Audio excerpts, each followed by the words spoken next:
22 जानेवारीला अयोध्येमध्ये भव्य राम मंदिरामध्ये श्रीरामाच्या मूर्तीची प्राणप्रतिष्ठा होणार आहे। त्याआधी उद्यापासून 6 दिवस विधिपूजन सुरू होणार आहे। तर 22 तारखेला मुहूर्त आणि गर्भगृहामध्ये कोण कोण असतील याची माहिती सुद्धा देण्यात आली आहे। बघूया।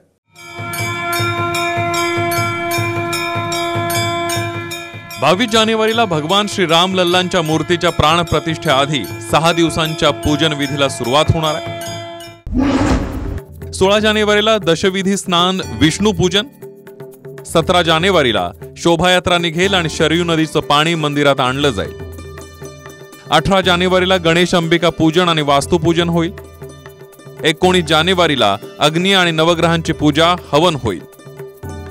20 जानेवारीला मंदिराच्या गर्भगृहाला शरयू नदीच्या पाण्याने स्वच्छ केलं जाईल।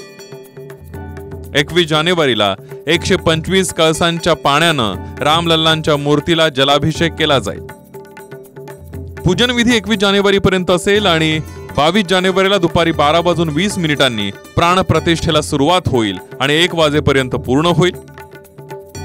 प्राणप्रतिष्ठा सुरू असताना मंदिरातल्या गर्भगृहामध्ये पंतप्रधान नरेंद्र मोदी, राज्यपाल आनंदीबेन पटेल, मुख्यमंत्री योगी आदित्यनाथ, श्रीराम जन्मभूमी तीर्थक्षेत्र ट्रस्टचे अध्यक्ष महंत नृत्य गोपाल दास आणि सरसंघचालक मोहन भागवत उपस्थित असतील।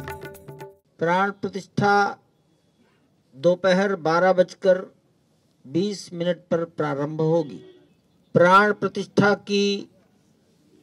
का ये मुहूर्त श्रद्धेय गणेश्वर शास्त्री द्राविड़ इन्होंने निर्धारित किया है।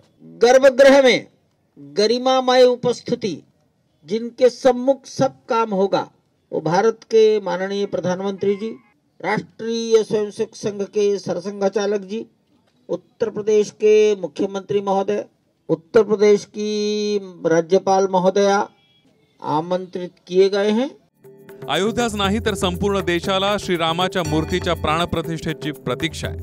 तीच प्रतीक्षा आता अवघ्या 7 दिवसांवर आली आहे। प्रदीप कापसेसह आनंद पांडे, TV9 मराठी, अयोध्या।